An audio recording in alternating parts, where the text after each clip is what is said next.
This video is a little personal and about a challenge that I believe is central to most of us as human beings.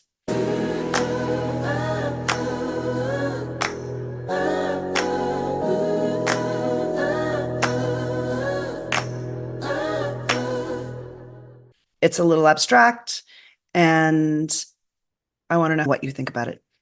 This was inspired by a friend asking me what I see as the dance between our inclination and desire to have relationships with each other, romantic, community, and other, and our own need for sovereignty, for independence, and for autonomy. This is such a central dance of my own personal journey as a human being in this world. I've been thinking about it for years as I've navigated what it means to be in a relationship without becoming enmeshed, but also without becoming completely separate.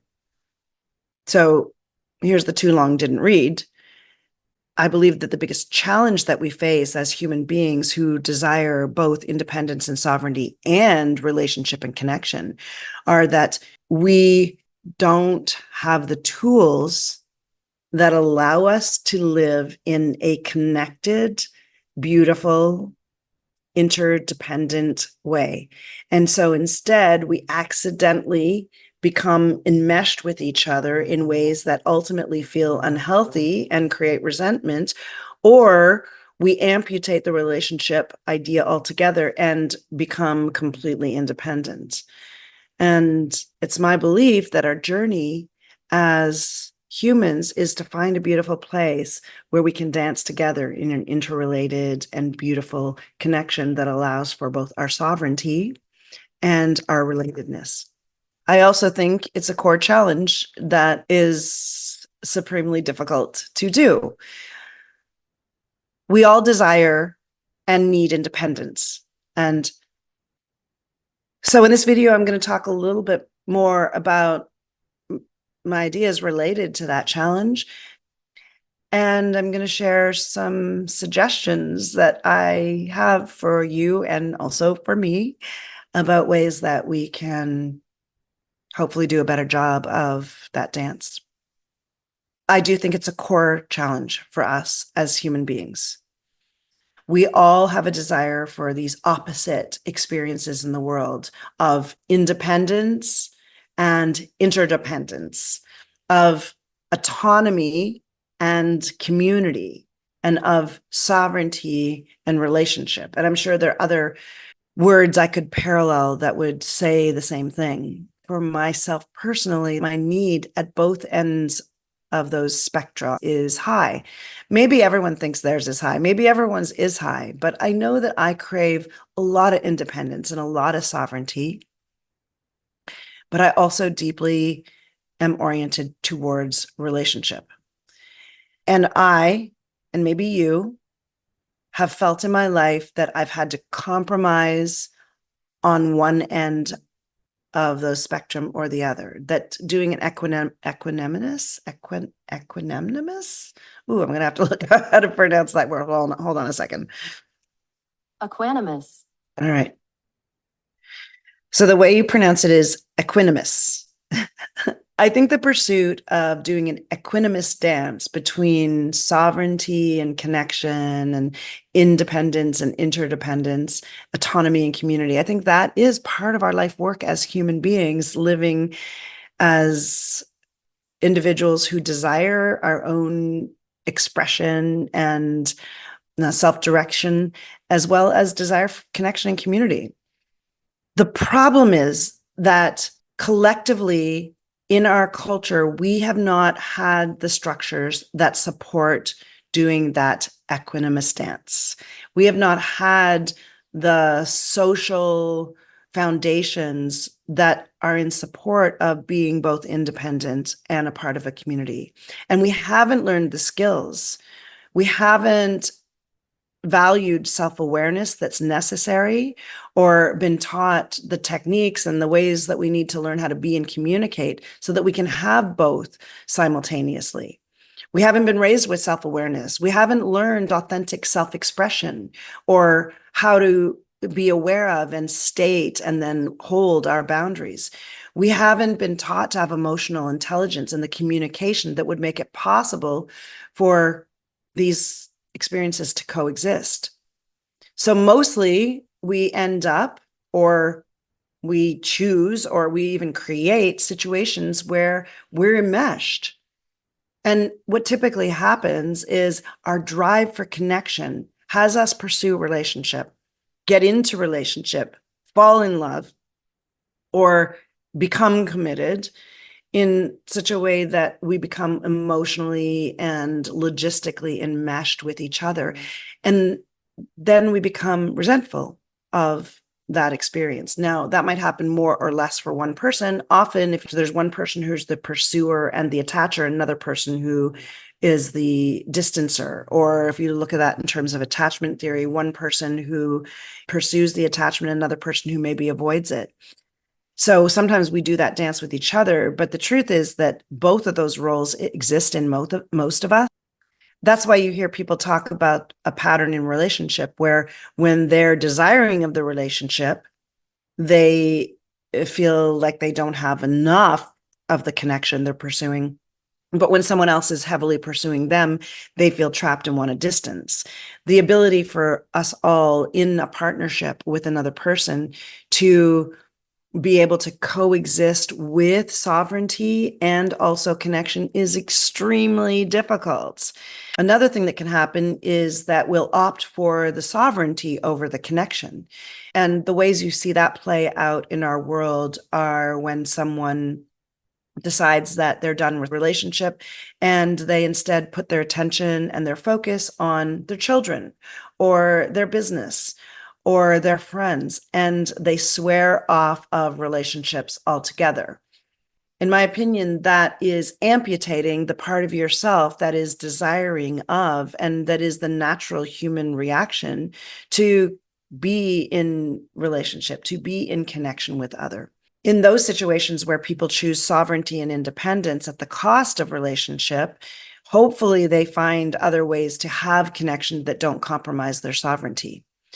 But ultimately, the ideal would be to have sovereignty and connection in relationship with another person who's also capable of both.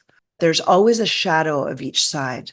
So if you're strong in the area of sovereignty and independence is something that you have claimed and grown into and are experiencing as safe and natural to you, then often the shadow part of that is the experience of feeling isolated or maybe self-involved or possibly lonely. And the shadow side of the relational strength, if you're really good at being in relationship or very oriented to prioritize relationship over sovereignty, is potentially codependence. And like I said earlier, enmeshment or a dependency, and ultimately a loss of your own identity and sense of freedom. But in my idealized version of the world and for myself, sovereignty is in fact the foundation for deep connection. I can't do both with my hands, but what that would look like would be sovereignty as a whole thing with connection sitting on top of it so that there is relationship between the two. There's no enmeshment and there's no complete separation, but rather a connection, the foundation of which is sovereignty. But as it stands right now, there are systemic challenges to sovereignty, and some of this is gendered. At the risk of going into a gendered conversation, don't come at me. Here's a favor I have to ask. If there's anything in today's episode or any other episode you've seen that you found valuable or interesting or thought-provoking, please subscribe to the channel. You can also hit the bell, hit the notification button so you'll always get notified when I post new content and so you can help me grow the channel. We do have patterns based on our primary gender expression. And I understand that some people have different versions of gender, but for now, for the purpose of this conversation, I'm going to talk about cisgendered, mostly heterosexual situations. So cisgendered heterosexual relationships. For the purpose of simplicity, a lot of these things apply to other types of relationships and other gender experiences as well. But for this purpose, let's just talk about the gendered experience in a cis-het relationship. Many times culturally in our world, there has been a lack of sovereignty for women in the area of career and finances.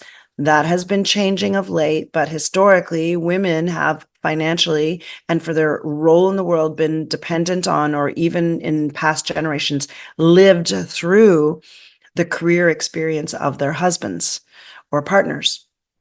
And so the lack of sovereignty, of financial stability and independence has been compromised historically in the feminine, whereas the masculine has been compromised in terms of their sovereign self by their dependence on their feminine partners for social interactions, for emotional expression and guidance and leadership, and for emotional intelligence in a lot of ways. Now, of course, I'm generalizing. Both the masculine and feminine exists in all of us, but in a primarily feminine being and a primarily masculine being, there are these tendencies that I've just shared.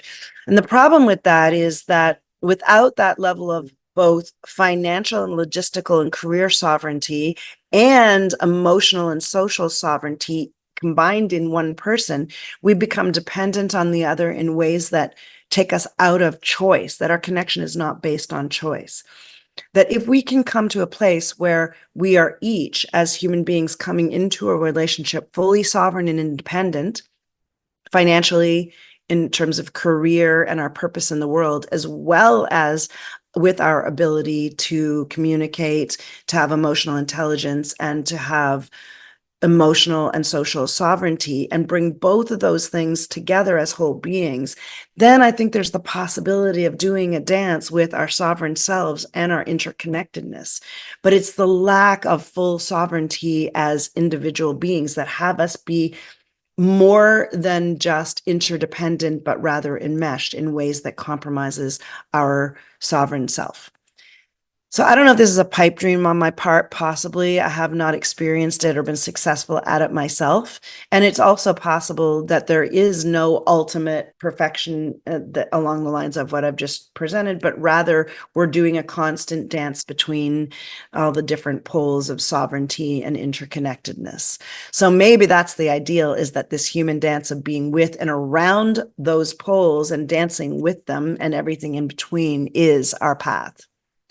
Nonetheless, I want to propose some of the skills that I think are necessary for us as human beings to develop our sovereignty so that we can, at least from an emotional point of view, have the possibility of more effectively doing this dance of being sovereign, but also connected. The first and foundational superpower that is important for any kind of human interaction and connectedness is self-awareness and the ability to reflect on who we are and how we're being.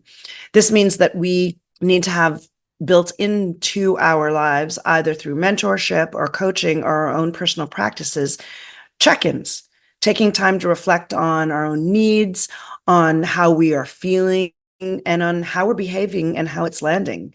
Some people use journaling or other practices of mindfulness or meditation to help increase their self-awareness, which is central to our sovereign understanding. When we can begin to recognize the patterns or our habitual ways of behaving that possibly come from our childhoods, then we can start to make changes intentionally or make conscious choices about how we interact with others. When we understand our patterns, then we've reached the first step to addressing them. Secondly, emotional intelligence in the broad, in general, is something that is needed for having effective, powerful relationships with people in a sovereign and interconnected way. And some of the things that come to my mind when I think about emotional intelligence are the ability to have empathy and understanding, which also includes the ability to manage our own emotions. So when we can cultivate in ourselves the empathy that allows us to understand and relate to other people's feelings while maintaining our own emotional health, then we'll have the foundation for the kind of relationship that will also allow for our sovereignty, both connection and sovereignty. A third skill we often are not taught, but that is necessary for being sovereign in a relationship while also interconnected, is the ability to set healthy boundaries. That means that we need to know what we need and be able to define our personal limits. We need to be able to establish and communicate what we're comfortable with in relationships and to communicate those boundaries to others. Too often I see people who don't know how to communicate their boundaries, or maybe aren't even aware of what their boundaries are, over extending themselves and then feeling resentful of it. So it's really important that we know what our limits are, because then we can bring ourselves full-heartedly and open-heartedly to our relationships, knowing that up until this point, I'm available, but beyond this point, I am not. The corollary to that is respecting the other's boundaries. That means that when someone brings their limits to you, when someone articulates what it is that they need to feel fully sovereign and yet connected with you, to you, that you hear it, that you listen to it, and that you respect it. When both people have healthy boundaries that have been expressed and communicated and are honored, then there's the possibility for recognizing when one person begins and the other ends, so that then we can be connected and supported without being enmeshed. Being able to be sovereign in relationship as well as interconnected is a lot easier when both people are involved in their own personal growth. Obviously, you cannot control another person. You can only deal with your own commitment to personal growth, but please, let's start there. One of the pieces that is necessary for your own personal growth is pursuing individual interests. That means that you engage in activities, hobbies that fulfill you as a person, independent of your relationships, so that when there's something that's important to you or something that you love, that you don't instinctively, automatically, or habitually put it aside in favor of the relationship. The tendency to do that is common, and it is an example of the way that we get enmeshed in relationships in ways that are going to ultimately not work in the long term.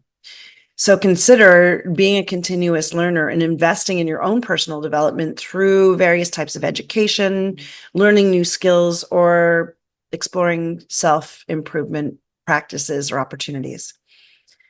Building a diverse network. When we put all of our needs on another person, we become enmeshed, and we're putting far too much responsibility on our partner to meet our needs.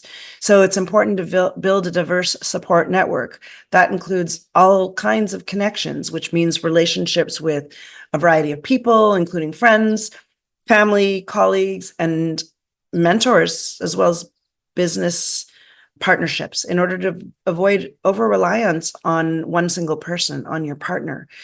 And a lot of times when we become immersed or involved in a relationship, we have the tendency, especially at the beginning, to put everything else aside and go fully in on that relationship. But at some point, we have to step back and say, I'm going to bring these other relationships into my life and nurture them as part of the foundation of support and the network of support. In relationships, and a lot of times in our culture, this has ended up turning into open relationships and polyamory, which is for some people possibly a way to have your all your needs not being met by one person. But I don't personally believe that it's the only way. I think that we can have our needs met in a variety of ways, in a variety of different relationships, while still choosing to be monogamous in terms of our sexual and romantic relationship. All of that is personal. Your mileage may vary. But make sure that you have community involvement in your life, both in your own personal life, but also in your partnership. Participate individually and together in community activities, groups that you share interests and values with. So even while you're maintaining a diverse and separate support network, you can also maintain a diverse support network together. Healthy communication. This is a big one for me. I'm a communication and speaking skills coach, and I believe that communication is one of the most important foundations to a powerful relationship, but particularly if you're wanting to have a relationship in which you are sovereign and independent and your partner is too, and you yet have relational connection and the beauty of love together. What's necessary in healthy communication is open dialogue, which means the ability to communicate honestly in the relationship so that you feel heard and so that your partner feels heard, so that you both feel understood, seen, and valued. That's not always going to be the case.